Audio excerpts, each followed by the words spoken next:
The following is a special presentation of Tony Kurre Radio.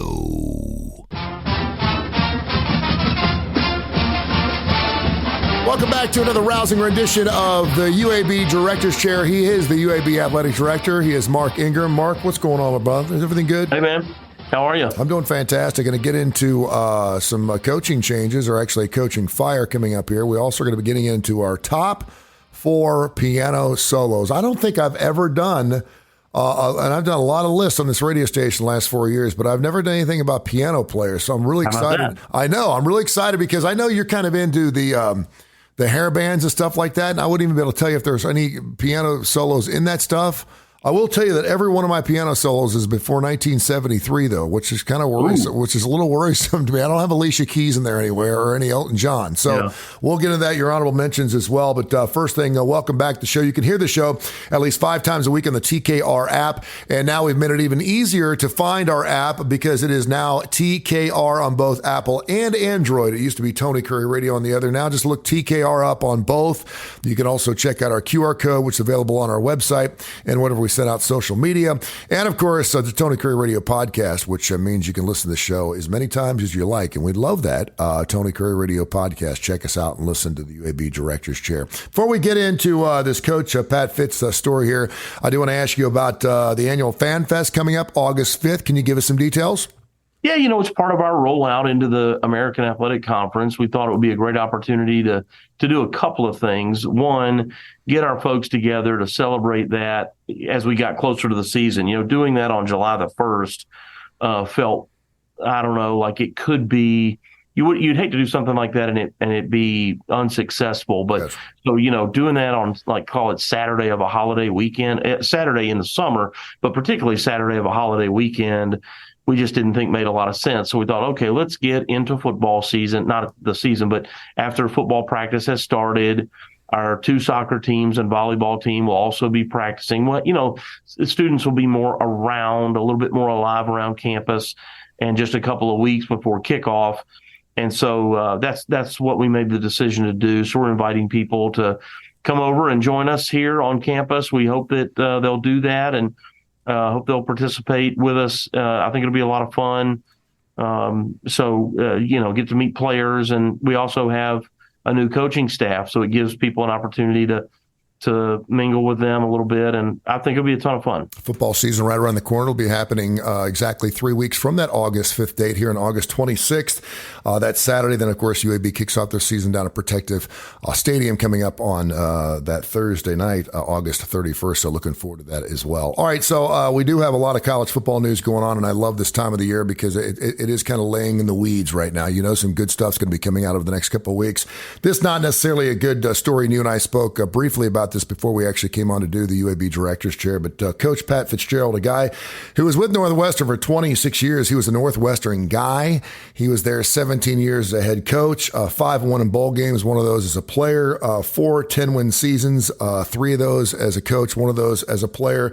He was 110 and 101, which does not sound very impressive, but at Northwestern, that's incredibly impressive. And, of course, he gets let go after originally being given a 2-week suspension because of a hazing incident or incidents on his football team. And then it never fails. It's like before they pull the covers back, they give you the suspension, then somebody steps up and says, here's exactly what happened. It reminds me of the Bobby Huggins DUI that he had at Cincinnati. They suspended him for 3 games, and then the video came out. And then when you saw him puking on the side of the road, he got fired for it. What was your initial thoughts on this story? Then I want to get a little more in depth with you. Yeah, I always want to be careful not to speak about something I don't know enough about. And I only know what, the rest of the public has read. And then the last thing I would want to do is try to, give my opinion about have they specifically done it right or wrong. So I don't want to, I want to be very careful not to cast disparaging comments on my peers in any way. So my comments here, but Pat, as you said, Pat played there. Clearly loves Northwestern. I played against Pat. I've met him before. He seems like a good guy. I don't know. And I don't know anything about what, the detail of what is being alleged. from the player or players, however many there are, about what happened hazing-wise. Hazing's an interesting thing, and there's a real thin line on it. When I showed up to college, my first day or two, all the seniors shaved our heads. Yeah. And I didn't care. I mean, really, I can remember being at one point, there were some of my freshman teammates who were trying to hide and run away and not get caught. They're not going to get me, that kind of thing. And I remember actually being like, no. And as far as solidarity, I don't want to be the guy that didn't. I'm gonna go do it. So I basically voluntarily gave myself up for it. And did I look like an idiot for a month or so? Yeah, I did. But whatever. But some people, it really bothers some people, and you can say, well, that's basically harmless. They do it in the military. The first day you go to a military academy, you either show up with your head shaved, or they're going to do it for you. Yeah.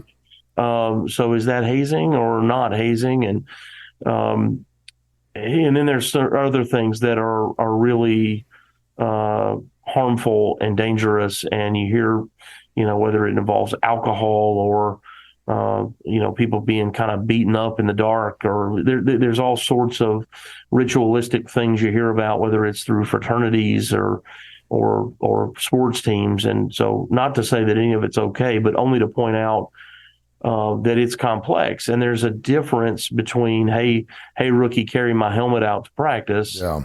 And some of this other stuff. And there's a line, and it's hard sometimes to figure out where is that line. And I know Derek Gregg, their athletic director. He was the AD at Tulsa years ago, and then he worked for the national office. Derek's a great guy, and his CFO, Kevin Clark, and I worked together at Temple. I would assume, that they and their leadership investigated this to come to this conclusion.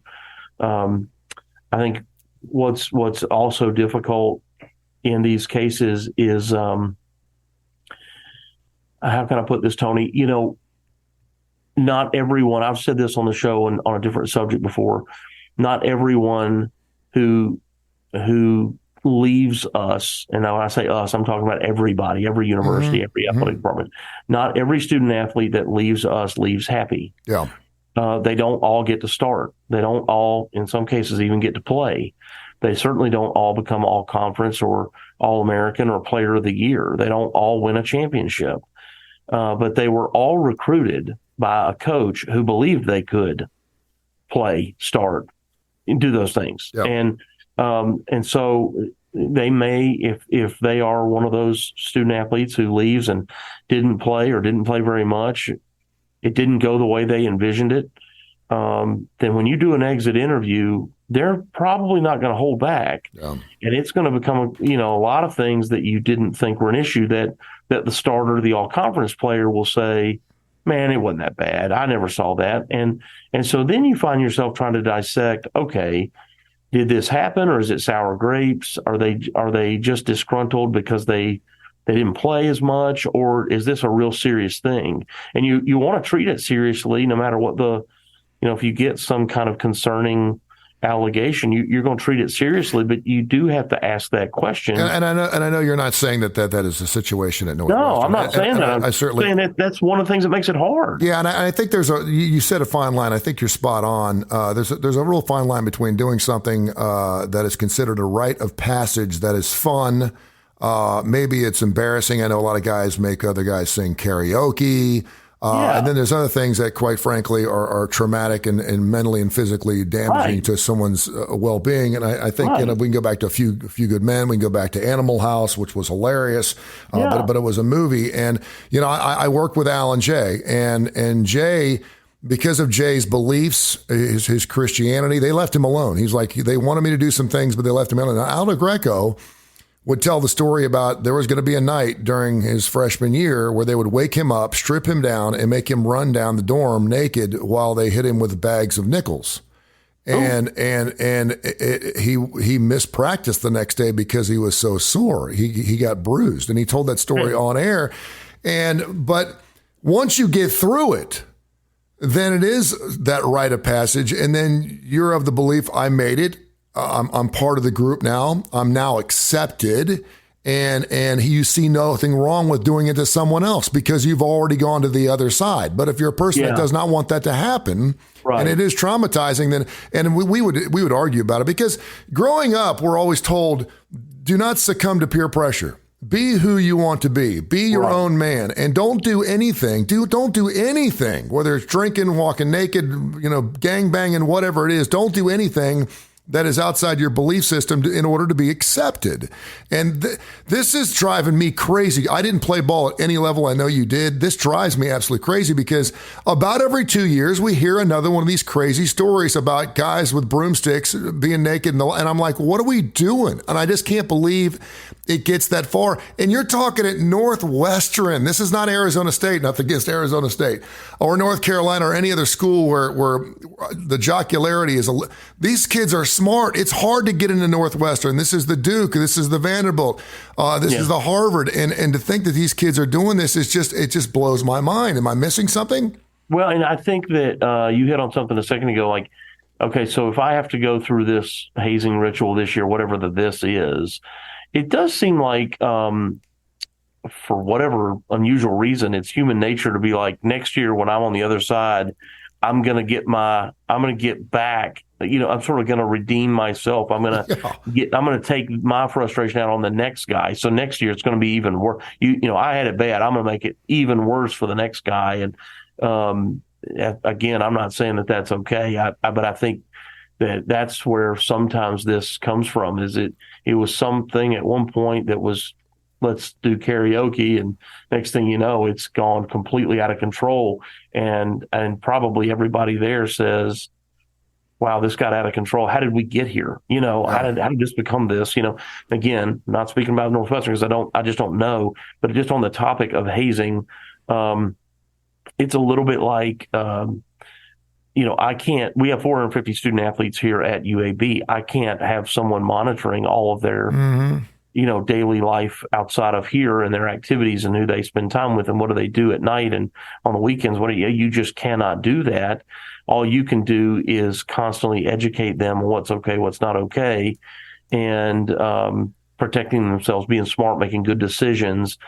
And even still, things happen. And I'm going to continue to say I'm not trying to exonerate anyone here or create an excuse, because I do not know enough about what happened. But just on that subject, it is difficult. Let me follow up. Mark Ingram, the UAB athletic director, joins us every single week here on TKR and Tony Kurre Radio. You can hear 5 days a week, and also, of course, wherever you get your podcast. Tony Kurre Radio podcast is Kurre with a K, Kurre, the UAB director's chair. So.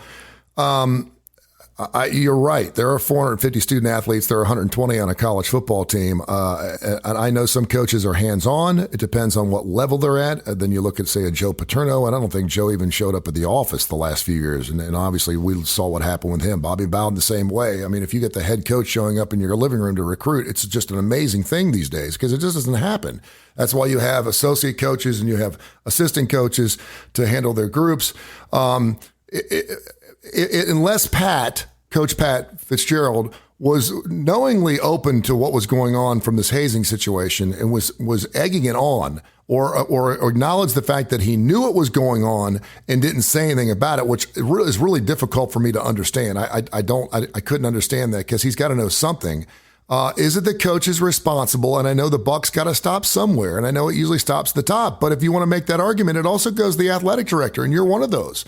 Yeah. This affects you too. And it sounds like maybe the athletic director kind of got out in front of it first and nipped it in the bud before it got to him. And then we talked off the air a little bit too. He was 1-8 in conference play and 1-11 last year. And I'm wondering if maybe Northwestern was just looking for a straw to break that camel's back. But where does it stop? I mean, if Coach knew something like this was going on and said something to his players, wouldn't he still be reprimanded for it? Or would you reprimand your coach for it? Let me ask you that question. Well, I think that if any coach learns of something that they don't think is right, then they ought to report it up. And then let's discuss the right way to handle this. Yeah. So that it doesn't happen again. you just get to a point where, again, how much did the coach know? Well, coach knew we did this. Well, coach knew that you guys all every year on July 4th weekend got together to hang out. That's what coach knew. Did coach know that some people who are of age were consuming alcohol? Well, they're of age. They're, going to do what of age people do on their own time. Okay, maybe he knew that they did that, but it's not an official function. And then, but you just get into what did they know, right? And you can see where a person would say, well, he knew. Well, no, he knew you were there. He knew y'all had this party, or he knew y'all all went to the cabin in the woods, or y'all went to the, whatever, this particular restaurant, bar, whatever, to hang out, to watch the baseball game, but do you know what happens after? Do you know all the detail? No, maybe you do, but maybe not. But the point is, if you learn about that, you got to report it, and then we handle it from there. And it's about when you find out, well, they did know, or they've known for this long, and they really didn't address it, or they didn't tell anybody else. And again, I don't know how it's all gone down there at Northwestern. It's sad, you don't want to see that happen to anybody, and what I mean is, you don't want to see things happen to the student athlete. You don't want people to feel humiliated, and you don't want this to happen to a coach who and their staff, who I think otherwise has best I know, a pretty great reputation. Yeah. So it is a complex and difficult situation for all involved, no question. And for a lot of programs out there, and I know we bring this up, there are a lot of programs that are doing it right. And so if you're wanting to get into college football or go to UAB or whatever, know that it's not always like that everywhere. 10-year, $40 million deal he signed just 2 years ago, and obviously he wants his money. And I think that's going to be our next big sticking point, because I don't think Coach Pat's going to be getting a job in college football anytime soon. Which is unfortunate for a lot of people who really like this coaching style, and he was good for Northwestern football. So very well said there. Mark Ingram, the UAB athletic director, UABsports.com, UABsports.com. You go to the website and you're going to see a brand new welcome to the AAC banner on there, which is super cool. And you can go ahead and you can click where you just don't want to see it again, but I want to see it every time I go to the website. So I left it up again. All right. Let's do some rock and roll, man. Every single week we do some type of theme, some type of list. It was my turn to come up with a list, and I heard a song, which is one of my top four, while I was driving down the road. I texted you about a week ago, and I said, man, let's do the best piano solos in rock and roll. And I always open it up. It can be rock and roll. It can be really anything. If it moves you, if it shakes you, then certainly put it in your top four. But this was probably the one I had to do the most intensive research on, because you don't, when you think of piano solos, they don't just pop out of the top of your head like guitar solos do. You actually have to listen to the song and go, ooh, that's really good. So I'm sure you have some honorable mentions. You want to give me a couple of those and give me your first one? Yeah, I kind of felt like I had to kick out Billy Joel and Elton John. We've done that on some other folks before. We talked about guitarists, and I had to kick out Eddie Van Halen because he's so wonderful, and so I decided to kick those two guys out because I think they're so fantastic, and it would almost be difficult to pick their top four.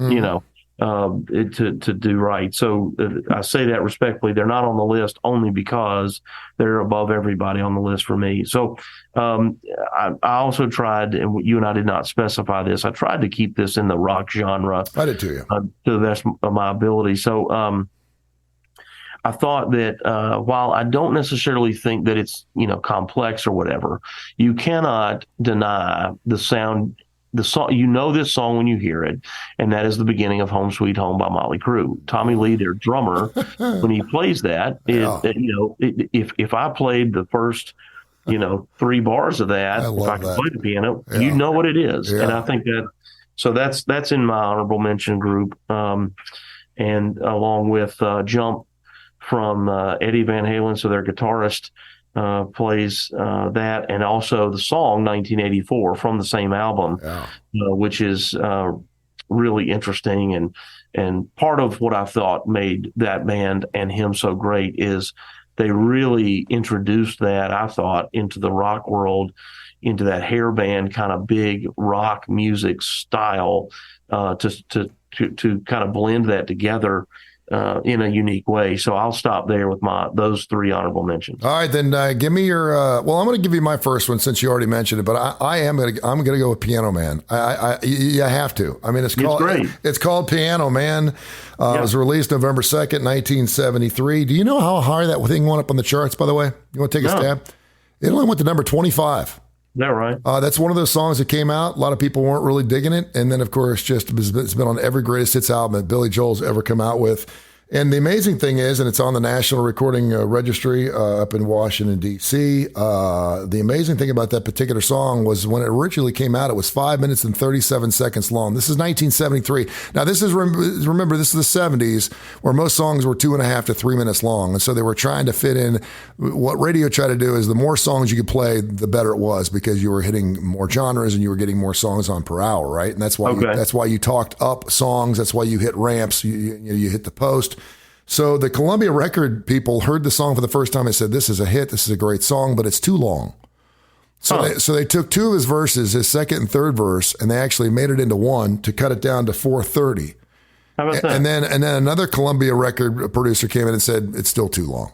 Could you imagine going into Billy Joel after he writes The Piano Man and saying, we love it, but it's just too long. And they eventually cut it down to the edited single version, which is only 3 minutes and 5 seconds long. They almost cut the song in half.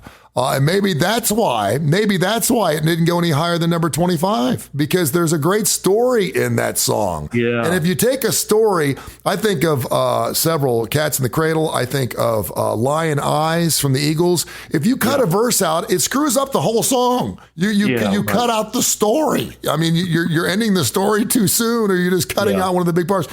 So maybe that's why it only went to number 25. But I'm going to go with Piano Man only because it's the Piano Man. The other thing is, it took him 7 minutes to write that song. He was in his limo. He came up with Sing Me a Song on the Piano Man. Obviously, it was based on a lot of his piano playing on the West Coast in L.A. and also in New York at some of these small, smoky places. And he wrote it right after he got off stage. And he said he was done in 7 minutes. He went in the studio and knocked it out the next day. So pretty amazing stuff there from Billy Joel. What is one of your fantastic piano solos? What's one of your best? Yeah, so I'm going to stay with Van Halen and roll into my first one, which is in the Sammy Hagar era, the song Right Now. Oh, yeah. Song Right Now, which again, Eddie Van Halen is playing that. It is, I wouldn't ordinarily, I love songs where there's a really strong start, when it comes to, high energy rock music, I like a really strong start, not a build up, slow to fast. Not that I don't like that, but I really enjoy that. And you wouldn't think you could get that out of a piano, but the beginning of that song is very pure. It's not a synthesizer; it is a piano, and I love that tune. And it's, again, because he's such a great guitarist, it's so unexpected. And anyway, that's going to be my first one, Van Halen, Right Now. These are our top 4 piano solos of all time. He is Mark Ingram, and he is kind enough, and I'm very gracious that he comes on every single week here for the UAB Director's Chair, but we also get to talk some classic rock. It's great. I was thinking, and I heard this song on Tony Kurre Radio just yesterday. I was taking a nice long walk. It came out in 1972, and I heard the beginning of it, and I thought, ooh, and I had to move one off and put this one in just because, like you said, when I hear it, like Sweet Home Alabama, when you hear that first riff, you know exactly what you're listening to. It is Changes from David Bowie from Hunky Dory 1971. I just hear that piano right at the beginning. It was fantastic. A couple of interesting things about that song. Do you know who played piano on that song? No, who was it? That would be Rick Wakeman from Yes. How about that? Yeah, how about that? He actually sang that song with Rick Wakeman doing the piano part on that song. And if you listen to, that's one of the songs where, a lot of songs like Right Now from Van Halen, if you take the piano out, the song's over. It's not good. Oh, yeah. You take the piano out of Changes, it's not Changes anymore. The other interesting thing is that's the first song that David Bowie actually played saxophone on in that particular song. And after he played saxophone on that song, another cat named Lou Reed was writing this song called Walk on the Wild Side. And he said, hey, David, you played such a great sax. Would you mind playing saxophone on my song called Walk on the Wild Side? Doot, doot, doot, doot, doot, doot, doot, doot. And he did. So that's my second piano song. What's your second one? Okay, so you talked about the Piano Man being so long. Here's another one that's so long and I think is really pretty and and straight from a heavy metal, I don't know if heavy metal, but I don't know, somewhere in that hair band heavy metal kind of genre. I love the song November Rain by Guns N' Roses, and Axl Rose, their lead singer, plays that. And it's a beautiful song, and it's incredibly long. Yeah, it is. And I'm sure they got the same thing from producers and record execs that say, you can't play this, it won't sell, you can't do it. And they said, we're doing it anyway. And it was a huge hit. It was a huge hit, and it had a massive music video. It was a huge production of him and Stephanie Seymour, the model, getting married, which they later were married. But is just kind of an interesting foreshadowing of his life there. But a great song, but beautifully played by Guns N' Roses. All right, I love it. I've got my third one here that's not really a classic rock song, but I love his music nonetheless, and I love the song he plays when Chevy Chase is sitting in the attic in National Lampoon's Christmas Vacation when he's putting on all the garb and he's listening to some Ray Charles. I'm going to Hit the Road Jack from 1961, baby. Yes. Won a Grammy with the record. Of course, was also heard in 1995's Grumpier Old Men, which I was a sucker for. A guy who hit the charts over 42 times. He hit the charts 45 times overall with 45 different singles. He wrote well over 200 songs. That song, of course, was written by Percy, but that is just a fantastic song. Hit the Road Jack, and another one of the songs where whenever I hear it, I go, why don't we hear this song more often? And that thing is 62 years old. But he's also his own piano man. When you think about some great piano players, I think about Elton John. I think about Liberace. I think about Eddie Van Halen to an extent. I think about Ray Charles. I think about Ronnie Millsap. I think about some of the Stevie Wonder. Oh, yeah. I mean, I just think about some of the great piano players out there, and ironically enough, a lot of them are blind, which is kind of strange. I guess that's why you tickle those ivories. But yeah, I think it's fantastic, and I think it's great, and I'm going to go with Hit the Road Jack. All right, what's your next one? That's a great one. Yeah, and I didn't mention Ray Charles or Stevie Wonder because I was trying to stay with that rock feel a little bit more so, but they're fabulous, and what gifts to the world those two people are, and Ronnie Millsap. I mean, these guys that are blind, it's just amazing. It really is. Their feel for the instrument and the sound and how that all comes together, I think, is remarkable. Okay, so another one that was incredibly long, and their production folks, their record label, everybody said, don't do it. It isn't going to work. And they didn't care, and that's Bohemian Rhapsody by Queen. Yes. What a fantastic version, but the beginning of that song where Freddie Mercury starts on piano, and like the other ones we talked about, he starts that, immediately what it is, and all the fans and anybody that's ever heard that song immediately knows what it is, and it's super long, and when it ends, I wish it was still playing, And what a great song. So that'd be my next one, Bohemian Rhapsody. I love it. And by the way, speaking of Ronnie Millsap, Ronnie was good friends with Philip Maloof, who owned the Birmingham Fire. You remember the World League of American Football? Is that right? Yeah, and I used to actually do the PA. He was good friends with Eddie Money. He was good friends with Ronnie Millsap. Of course, they also own the Sacramento Kings. Now they own the Palms out in Las Vegas. He was the only guy that ever had a yellow Lamborghini that rode the streets of Birmingham, Alabama. Philip Maloof was. I actually dated his sister for a short period of time.